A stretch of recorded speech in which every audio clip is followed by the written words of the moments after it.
रात गहरी होने के बाद ससुर जी ने मेरे कमरे का दरवाजा खटखटाया और मुझसे बोले, बहू, मैं बाथरूम में गिर गया था और मेरी कमर में बहुत दर्द हो रहा है। अगर तुम थोड़ी मालिश कर देती तो शायद मुझे थोड़ा आराम मिल जाता। मैंने उन्हें अपने बिस्तर पर बिठाया और धीरे-धीरे उनकी कमर की मालिश करने लगा। और इसके बाद जो हुआ उसकी आप कल्पना भी नहीं कर सकते, क्योंकि इसके बाद मेरी पूरी जिंदगी बदल गई। हेलो दोस्तों, आज की इस अनोखी कहानी में आप सभी का स्वागत है। मेरी शादी के 5 महीने बाद ही मेरे पति का देहांत हो गया था और मेरी जिंदगी में ग्रहण हो गया था। मेरे पिताजी ने बड़ी मुश्किल से मेरी शादी करवाई थी, लेकिन 5 महीने के अंदर मैं फिर से अपने मायके वापस आ गई। मेरे मायके में मेरी माँ ने जब मैं 10 साल की थी तभी मेरी माँ का देहांत हो गया था। इसीलिए मुझे बहुत डर लगता था कि अगर पिताजी मुझसे कुछ कहेंगे तो मैं किसके आंचल में अपना मुंह छुपाऊंगी। माँ की मौत के बाद पिताजी ने दूसरी शादी कर ली थी और मेरी सौतेली माँ ने उसे बहुत नफरत की थी। इसीलिए मुझे और भी ज्यादा डर लगता था। मेरी सौतेली माँ अक्सर मुझे ताने देती थी कि पहले अपनी माँ को खा लो और फिर अपने पति को भी खा लो। अब यहाँ क्या लेना है?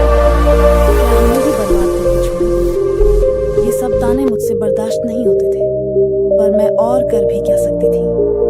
मेरी जिंदगी ऐसे ही गुजर रही थी। फिर अचानक एक दिन मेरे ससुर जी हमारे घर आए और उन्होंने मेरे पिताजी से कहा कि वो मुझे फिर से अपने घर ले जाना चाहते हैं। मेरी सौतेली माँ ने तुरंत यहाँ कर, लेकिन मेरे पिताजी ने कहा, अब आपका बेटा इस दुनिया में नहीं है तो आप मेरी बेटी को क्यों ले जाना चाहते हैं? इस पर मेरी सौतेली माँ ने मेरे पिताजी से बहस करना शुरू कर दी और कहा, इसमें इतना सोचने की क्या बात है? वो अगर कह रहे हैं कि वो प्रिया को ले जाना चाहते हैं तो उन्हें ले जाने दीजिए ना। आपको इतनी तकलीफ क्यों होती है? और वैसे भी प्रिया उनके घर की बहू है, उनके बेटे की मौत हो गई तो क्या हुआ? वो अपने ससुराल तो जा ही सकते हैं ना। माँ के इस झगड़े के बाद पिताजी ने कहा, अगर मेरी बेटी वहाँ खुश रहेगी तो मुझे कोई दिक्कत नहीं है। प्रिया अगर जाना चाहती है तो आप उसे जरूर ले जा सकते हैं। मेरे ससुर जी ने मेरी तरफ देखा और कहा, चलो कपड़े वगैरह लेकर आओ। मैंने भी सोचा कि यहाँ रहकर सौतेली माँ के ताने सुनने से अच्छा है कि अपने ससुराल जाकर सुकून से रहूं। मैं ससुर जी के साथ वापस ससुराल आ गई थी। यहाँ पहुँचने के बाद मैं अपने कपड़े बदल रही थी कि तभी मेरे ससुर जी मेरे कमरे में आए और बोले, बहू एक कप चाय बना लाओ। मैंने जल्दी से अपने कपड़े ठीक किए और रसोई में जाकर चाय बनाने लगी और चाय बनाकर ससुर जी को दे दी। चाय पीते हुए उन्होंने मुझसे कहा, प्रिया तुम्हें पता है इस घर में मैं बिल्कुल अकेला हूँ। मेरा बेटा मेरी इकलौती संतान था और तुम्हारी सास भी गुजर गई है। मैं इसीलिए तुम्हें यहाँ लेकर आया हूँ ताकि मुझे इस घर में अकेला न लगे। मैंने कहा, पिताजी आप बिल्कुल चिंता मत करें, मैं भी तो आपकी बेटी की तरह हूँ, मैं हमेशा आपके साथ रहूंगी। फिर ससुर बोले, मुझे पता है कि तुम मेरे साथ रहोगी, क्योंकि तुम्हारी सौतेली माँ तुम्हें मायके में कभी शांति से नहीं रहने देगी। इसी तरह दिन गुजर गए और हम दोनों एक दूसरे का सहारा बने हुए थे। 6 महीने बाद एक रात मैं अपने कमरे में सो रही थी कि तभी देर रात किसी ने मेरा दरवाजा खटखटाया। मुझे समझ आ गया था कि ये मेरे ससुर जी ही होंगे, क्योंकि इस घर में हम दोनों के अलावा कोई और नहीं था और आधी रात को कौन दरवाजा खटखटाएगा। मैंने सोचा कि शायद पिताजी को कुछ जरूरत होगी, तभी देर रात यहाँ आए हैं। दरवाजा खुलते ही मेरे ससुर जी ने मुझे पकड़ लिया और बोले, बहू मैं बाथरूम में गिर गया था, मुझे बहुत दर्द हो रहा है, अगर तुम थोड़ी मालिश कर दो तो मुझे आराम मिल जाएगा। फिर मैंने उन्हें अपने बिस्तर पर ही उठा लिया। मैंने उनकी मालिश करना शुरू किया। कुछ देर तक मालिश करने के बाद मैंने नोटिस किया कि ससुर जी मुझे अजीब तरह से घूर रहे थे। ये देख के मैं थोड़ा सहम गई थी। तभी मैं बोली, ससुर जी क्या हुआ?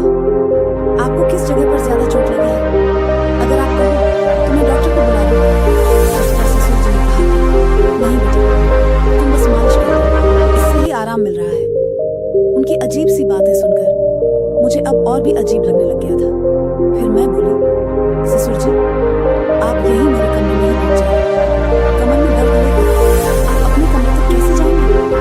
मैं आपके कमरे में जाकर सो जाती हूँ। मेरी बात सुनकर मेरे ससुर, बेटा तुम मुझे इस हालत में अकेला छोड़ के चली जाओ? अगर रात को मुझे बाथरूम जाना पड़ा या अगर मुझे किसी और चीज की जरूरत पड़ी तो मैं क्या करूंगा? इससे बेहतर है कि तुम यहीं सो जाओ। कुछ समय बाद मेरे ससुर उठकर मेरे पास आए। बहू, मैं तुमसे कुछ कहना चाहता हूँ, अगर तुम मेरी बात मान जाओ तो ही मैं करूँगा। उनकी इस बात से मेरा दिल और भी ज्यादा बेचैन हो गया। मैं चिंतित होकर बोली, पिताजी। ससुर जी थोड़ा हंस कर बोले, आज की रात मैं तुम्हारे साथ बिताना चाहता हूँ क्योंकि अब अकेले अकेले अच्छा नहीं लगता है। मेरी पत्नी के मरने के बाद मैंने सोचा था कि फिर से शादी करूंगा, पर जब बेटे की भी मौत हो गई तो फिर मैंने शादी के बारे में सोचा ही नहीं। और जब से तुम वापस आई तब से मैं तुम्हारे प्यार में दीवाना हो चुका हूँ। उनकी ये सारी बातें सुनकर मुझे बहुत असहज महसूस हुआ, लेकिन उनकी बात का विरोध करने की हिम्मत नहीं। मैं अपने कमरे में ही सोती पड़ी थी, लेकिन मुझे नींद नहीं आ रही थी क्योंकि मुझे बहुत डर लग रहा था। ससुर जी ने मुझसे कहा, बहू मुझे लगता है मैंने तुमसे कुछ गलत नहीं कहा। मैं चाहता हूँ कि तुम मुझसे शादी करो ताकि हमारे रिश्ते में कोई गंदा ना लगे। अभी मैं हक का धक्का नहीं लगा। ससुर जी आप ये सब क्या कर रहे हैं? आप मेरे ससुर का दर्जा पिता के समान होता है और आप मुझसे शादी की बात कर रहे हैं। आप बोलने से पहले एक बार सोच तो लो कि आप क्या क्या बोले जा रहे हो।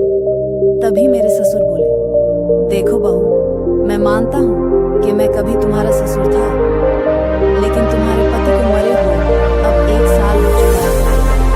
जब मेरा बेटा ही नहीं रहा तो हमारे बीच में ससुर और बहू का रिश्ता कहाँ बचा है? मैं भी अकेला हूँ और तुम भी अकेले हो।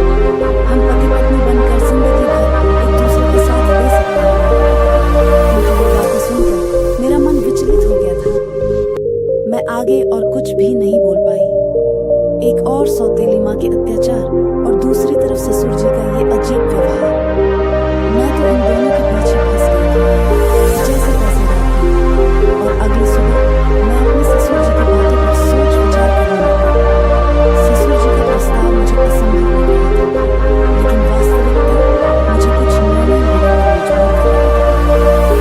फिर मुझे ख्याल आया कि मैं अपने पिताजी से जाकर बात करती हूँ, लेकिन ये सब बातें अपने खुद के पापा से करने की हिम्मत मुझ में नहीं हुई, क्योंकि मुझे पता था कि पिताजी से बात करने के बाद मेरी जिंदगी में और भी नई समस्याएं आ सकती हैं।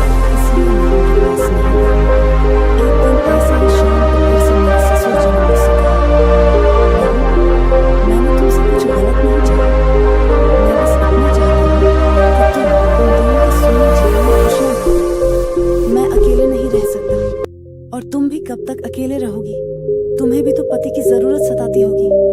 ससुर जी के मुंह से फिर से ये सब बातें सुनकर मैं तो अंदर से कांपने लगी थी और आगे कुछ बोल ही नहीं पाई। समय धीरे धीरे बीतता चला जा रहा था और ऐसे ही धीरे धीरे मेरे और ससुर जी के बीच एक अजीब सा संबंध बनता चला जा रहा था। पति की मौत के बाद मैंने सोचा था कि अब मैं इस दुनिया में बिल्कुल अकेली हो गई, लेकिन मेरे ससुर जी ने मेरे प्रति जो भावनाएं जाहिर की थी उन्होंने मेरे जीवन को एक नई दिशा में मोड़ दिया।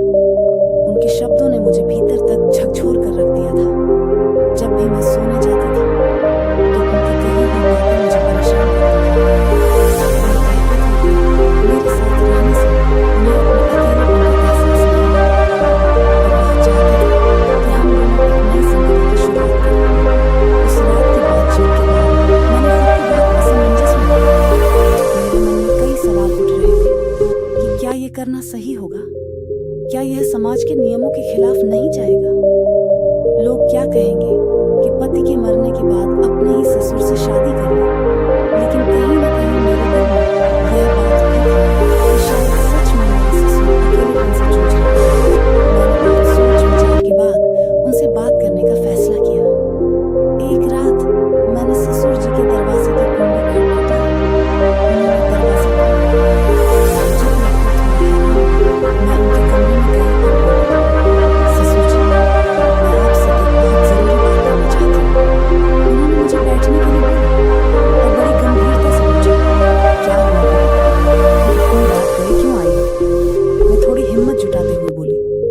ससुर जी, मैंने आपके प्रस्ताव के बारे में बहुत सोचा है। मैं समझती हूँ कि आप अकेलेपन से जूझ रहे हैं और एक साथी की जरूरत महसूस कर रहे हैं। लेकिन इस रिश्ते के लिए मेरी एक शर्त है कि हमारे बीच हमेशा प्यार और सम्मान का रिश्ता रहे। आप मुझे बेटी की तरह सम्मान देंगे और मैं आपको पिता की तरह आदर दूंगी। क्या आपको मेरी शर्त मंजूर है? उन्होंने मेरी बात को ध्यान से सुना और फिर कहा, मुझे तुम्हारी शर्त मंजूर है। मैं इस प्यार और सम्मान को हमेशा बनाए रखूंगा। उनकी यह बात सुनकर मेरे दिल का बोझ थोड़ा हल्का हो गया था। और कुछ दिनों के बाद हमने एक छोटे से समारोह में शादी की। यह शादी समाज की नजर में असामान्य थी, लेकिन हमने अपनी स्थिति को स्वीकार कर लिया। शादी के बाद के दिन मेरे लिए बेहद चुनौतीपूर्ण। गांव में लोगों ने तरह तरह की बातें करना शुरू कर दिया था। रिश्तेदारों ने भी हमसे दूरी बना ली थी, लेकिन हमने इन सब की परवाह किए बिना अपने जीवन में आगे बढ़ने का फैसला किया। हमारे रिश्ते में धीरे धीरे प्यार और समझ बढ़ने लगी। ससुराल में पहले जहाँ मैं खुद को असहज महसूस करती थी, अब वही घर मुझे अपने सा लगने लगा। ससुर जी हर संभव प्रयास करते थे जिससे मैं खुश रहूं। उन्होंने मेरी हर छोटी बड़ी जरूरत का ख्याल रखा और मेरी सारी ख्वाहिश पूरी करते थे। वह हर दिन मेरे लिए कुछ न कुछ खास करने की कोशिश करते थे। कभी मेरी पसंदीदा खाने की चीजें लाते थे, तो कभी मेरे लिए नई नई साड़ियाँ। धीरे धीरे मैंने उनके प्रति एक अलग तरह का आदर महसूस करना शुरू कर दिया। हम दोनों ने मिलकर एक नई जिंदगी की शुरुआत की। ससुर जी अब मेरे जीवन का एक अभिन्न हिस्सा बन चुके हैं और अब हमारे बीच का रिश्ता सिर्फ ससुर और बहू का नहीं रहा, बल्कि अब हम दो जिस्म और एक जान हो चुके थे। उन्होंने मेरी बंजर जिंदगी में बरसात की थी। उन्होंने मुझे फिर से हंसना सिखाया था, जीवन को एक नए नजरिए से देखना सिखाया था। शादी के कुछ महीनों बाद मैंने महसूस किया कि हमारे बीच का यह नया रिश्ता मुझे एक नई दिशा दे रहा है। हम दोनों ने साथ मिलकर कई मुश्किलों का सामना किया और हर बार एक दूसरे का साथ दिया। ससुर जी के साथ मेरे इस नए रिश्ते में मुझे जीवन के कई नए पहलू दिखाए थे। उन्होंने मुझे यह एहसास दिलाया कि जीवन में अगर साथी सही हो तो कोई भी मुश्किल इतनी बड़ी नहीं होती कि उसे पार न किया जा सके। समाज ने भी हमें बहुत खरी खोटी सुनाई, हमने किसी की बात पर गौर नहीं किया। हमारे रिश्ते में धीरे धीरे एक नई तरह का प्यार और सम्मान उभरने लगा। उनके साथ बिताए हर पल ने मुझे कुछ नया सिखाया। मुझे एहसास हुआ कि जीवन हमें ऐसे मोड़ पर ले आता है जहाँ हमें अपने फैसलों पर पुनर्विचार करना पड़ता है। आज मैं अपने ससुर जी के साथ एक नई जिंदगी जी रही हूँ।